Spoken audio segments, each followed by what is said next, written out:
खुलुमबाय बिटिआरनि बारग' एम रन्जित बसुमतारी बे बबेनिफ्राय गुरब्ला ओंखारबोलायखो खौरां बिजोङाव मानाव हाग्रामा महिलारि बिथांखौहाय गोबां बाथ्रा बुंदों नोंथांमोना नायनानै लालाय।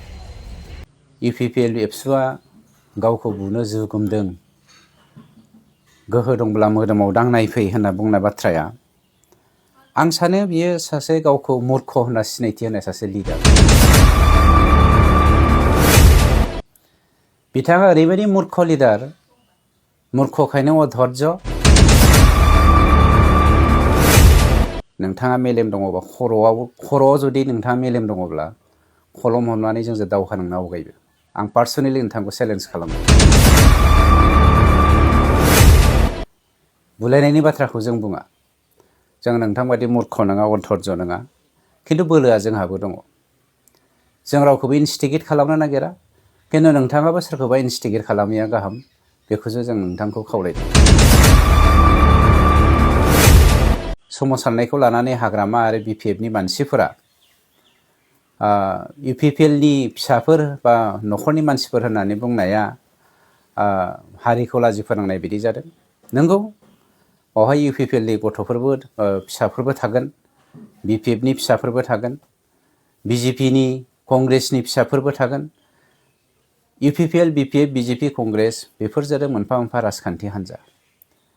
खिन्थु बर' बिमानि राव रायग्रा, बर' बिमानि आसारखान्थि, हारिमु, राव थुनलाइखौ सिबिग्रा बैफोर जादों साफा साफा बर' आरो साफा साफा ट्राइबेल। जाय ट्राइबेला रोजा रोजा 7,000 बोसोर जोंनि बर' बंस'आ रायजो जाबोदों। बे 7,000निख्रुइबो बांसिन रायजो जानाय बर' फिसाफ्रा जेब्ला दिनै हरखाब सासे बर' दैदेनगिरिनि दैदेननायावनो गावनि राव, हारिमु, थुनलाइ, आसारखान्थिखौ रायखसनि खुगायाव गारसननायखौ नुबाय, बे नुनानै बिथांमोना सोमावसारनाया बे मोनसे साभाबिक बाथ्रा। नाथाय बिदि होननानै दिनै बिपिएफआ इउपिपिएलखौ मुं फाननाया गावनि राजनैतिक षड्यन्त्रनि थाखाय बर' हारिखौ फाननायनि मोनसे सिन जानानै फैनायखौ जोङो नुनो मोनदों। नैथियाव मोनसे बाथ्राखौ जोङो बुंनांगोन जे 29 नभेम्बर खालिनि जा जाथाय, बे जाथायखौ लानानै हाग्रामाया जे इउपिपिएल एबसुआ गावखौ बुनो जुगुमदों गोहो दंब्ला मोदोमाव दांनाय फै होनना बुंनाय बाथ्राया आं सानो बियो सासे गावखौ मूर्ख होनना सिनायथि होनाय सासे लिडार। बिथाङा ओरैबायदि मूर्ख लिडार, मूर्खखायनो अधर्य आरो सासे काउन्सिलनि मुरब्बी जानानै गावखौनो जुदि बाहुबलि देखायनानै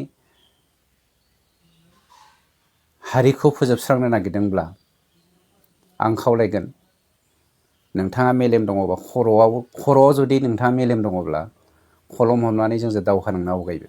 आं पार्सनेलि नोंथांखौ चेलेन्ज खालामदों। बुलायनायनि बाथ्राखौ जों बुङा। जों नोंथां बायदि मूर्ख नङा, अधर्य नङा, खिन्थु बोलोआ जोंहाबो दङ। जों रावखौबो इन्स्टिगेट खालामनो नागिरा, खिन्थु नोंथाङाबो सोरखौबा इन्स्टिगेट खालामैया गाहाम, बेखौसो जों नोंथांखौ खावलायदों। 3 नाम्बाराव आं मोनसे बाथ्राखौ रोखा खालामनो नागिरदों। बे जाथायखौ लानानैनो बिथांनिनो सासे एम, आफथारा ना मा होनो, आं नामखौ मोजां मिथिया, बिथाङा बर' माहारियारि बादखौ लानानै जाबायदि सोंखारिदों, जाय दुलाराय बर' फरायसा आफादा दिनैनिफ्राय बेसेबांबा बोसोर जोनोम जानाय मोनसे आफाद, बर'खौ मोनसे दिङायाव दैखांनानै लोरगि हमनानै गासैबो सात जालानिफ्राय रैखाथि होनानै अरायबो बे आफादनि फरायसा फरायसुलि दैदेनगिरिफ्रा गावखौ त्याग खालामनानै हारिखौ बासायग्रा मोनसे आफाद, दुलाराय बर' फरायसा आफाद। बे बर' फरायसा आफादखौ दिनै फाग्ला होननानै बुंनाया सोंखारिथावना। आफथाराया सोर? आरो आफथाराखौ हाग्रामाया माबायदि पावार होदों? जों बुंनो नागिराखै आफथाराहा बुंनो मोन्थाय गैया होननानै। बुंनो हायो, सोरखौबा बेक्तिगत भाबै एटेक खालामनो हायो, खिन्थु आफादखौ बर' माहारियारि बादजों सोमोन्दो थानाय मोनसे आफादखौ सोंखारिनाया सहायनो हायै मोनसे बाथ्रा जानानै फैदों आरो बिनि थाखाय जों साफ्रोमबो बर' हारिया खौसे जानानै हाग्रामानिफ्राय फिननायखौ जों मोननो लुबैयो आरो बेखौ जों लुबैनांगोन आरो बेखौ जों बिनांगोन। आं बेखौनो नोंथांमोननि मिडियानि गेजेरजों फोसावबाय बा खावलायनाय जाबाय। गुबुन फारसे थांनाय 29 नभेम्बर खालिनि जा आसाम लेजिस्लेटिभ एसेमब्लिनि जोबथा रांबावजा एसेमब्लि जानानै थांदों। बे एसेमब्लि खालि मोनद'था एसटि बिनाय माहारिखौ आसाम गभर्नमेन्ट अफ इन्डियानिसिम जा अथराइजेसन प्रप'जाल हरनाय जादों। बे प्रप'जालखौ लानानै जोंनि गेजेराव ट्राइबेल दैदेनगिरिफ्रा सापर्ट दं गैया बेखौ लानानै जोंनि गेजेराव जि दान्थे बिदान्थे जादों।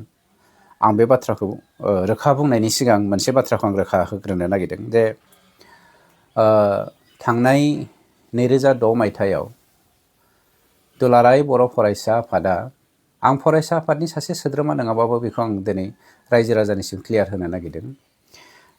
जा हाग्रामाया होनदों 2006 मायथाइनि 19 मार्च खालि दुलाराय बर' फरायसा आफादा अथराइज लेटार होनाय जादों बिथांमोना एसटि मोनथों होननानै। बियो अथराइज लेटार नङा, बेखौ जों साफ्रोमबो मिथिखागौ। बे अर्गानाइजेसनेल डिसकासन बिटुइन आक्रासु एन्ड आफसु।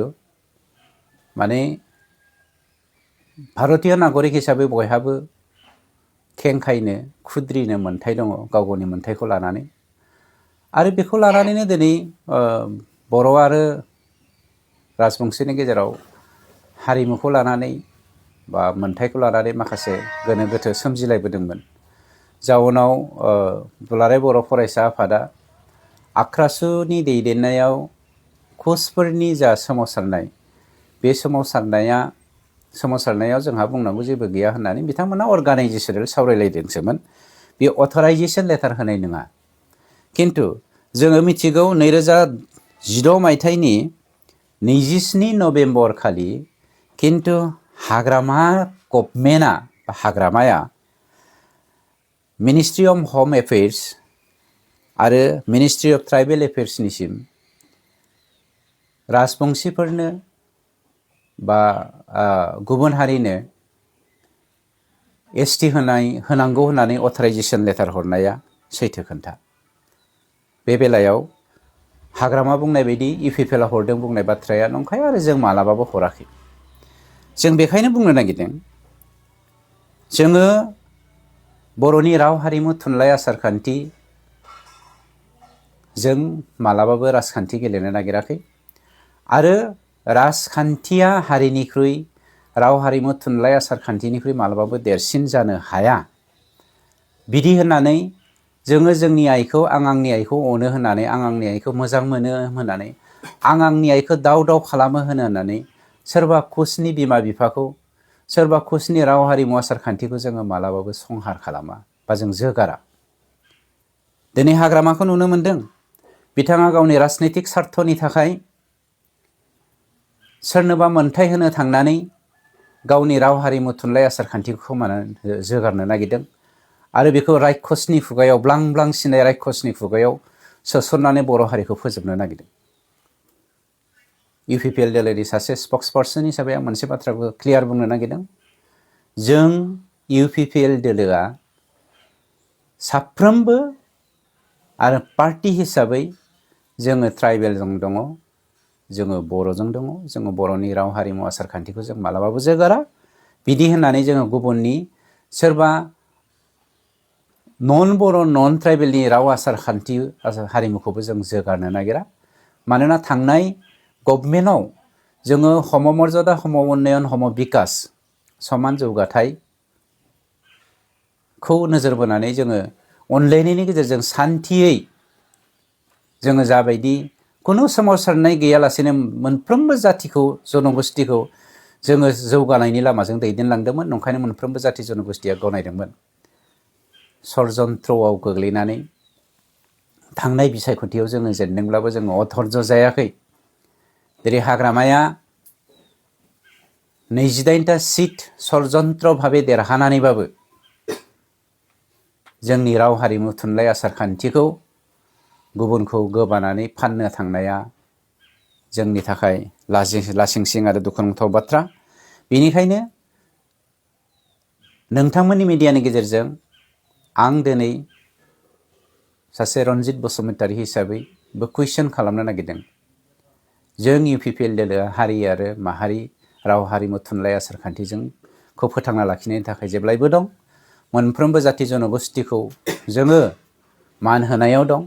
खिन्थु हाग्रामाया दिनै क्लियार होथों नोंथांमोननि मिडियानि गेजेरजों जे जों आंबो हारिजों दङ होननानै। जों जेरै बिखाफोर दानानै बुंनो हादों। गावनि सोरनिबा मोन्थायखौ होनो थांनानै आंनि मोन्थायखौ आं मालाबाबो खोमानो थाङा होननानै बिथाङा बुंदों। आं बेखौ दिनै नोंथांमोननि मिडियानि गेजेरजों कुइसन खालामबाय। Thank you. आसाम आसामब्लियाव हाग्रामा महिलारिया सानै हिन्जाव लानो मोननायनि माखासे प्रथाब थिखांदों होननानै बुंदों। बे बेसेबां सैथो सार? बिथाङा गाव डिमान्ड खालामनो हागौ। खिन्थु डिमान्ड खालामनाय आरो मावनायजों बिराद फारागथि दङ। बिथाङा मोनसे बाथ्राखौ नाय, जेब्ला जोङो मोनफ्रोमबो जाति जनगोष्ठीखौ लानानै खौसेथियै हारि दानायजों लोगोसे गुबुनफोरखौ जोङो बोनानै लांफानानै गोजौआव दावखोनायनि बाथ्रा सानदोंमोन, बे समाव हाग्रामाया जोंनि मानाव गेदेर पार्टी चिफ प्रमद बर' बिथांखौ बेफारि होननानै बुंदोंमोन। दिनै बर'नि राव हारिमु आसार खान्थिखौ बेफार खालामग्राया सोर जादों? हाग्रामा। गतिके बिथांनि बुंनाय आरो मावनायनि गेजेराव फारागथि दङ। जोङो जोंनि हारिमुखौ फोथांना लाखिनो थाखाय प्रिथिबियाव सिनायथि होनो थाखाय GI टेग खालामदों। बिथाङा बेखौ दिनै बरबाद खालामनो नागिरदों। बिथाङा सरकाराव फैनाय जे दिनखालि डिक्लारानो जायाखै, जास्ट देरहादोंल', देरहाफुबायल' थादोंमोन। बे समावनो क'क्राझाराव मोनफ्रोमबो आसाम BTRनि जायगा मोनफ्रोमबो खना खनलायाव दिनै टासुवा ड्राग्स एन्टि ससियेल एलिमेन्टफ्रा जालांगासिनो दङ। बिथांनि सरकारनि दिनाव दिनै एक्सटर्सन जाफिनदों। मोनसे हान्जाया दिनै मानसिफोरनाव मोसौ बेफारिफोरनाव दम होनानै फैसा लांदों, गय बेफारिफोरनाव फैसा खांदों। बेफोरथ' हाग्रामानि मोनसे इनडाइरेक्ट मोनसे इनस्टिकेट खालामनायसो बर' हारिनि गेजेराव दाङाबाजि फैथों होननानै। दिनै गोजौ जौखोनाय हारिया बर' हारिखौ लेखा दा रोंथों, बर' हारिया दा जौगाथों बिदि होननानै बर'नि जौगानायखौ नायनो हायैनि जाहोनाव सासे मुर्खनि आखायाव दिनै बर' हारिखौ गथायनानै बर' हारिखौ फोजोबस्रांनो जा कौशल खालामदों, बे कौशलखौ BPFनि दैदेनगिरिफ्रा बुजिया जोंनि थाखाय लासिंसिं बाथ्रा।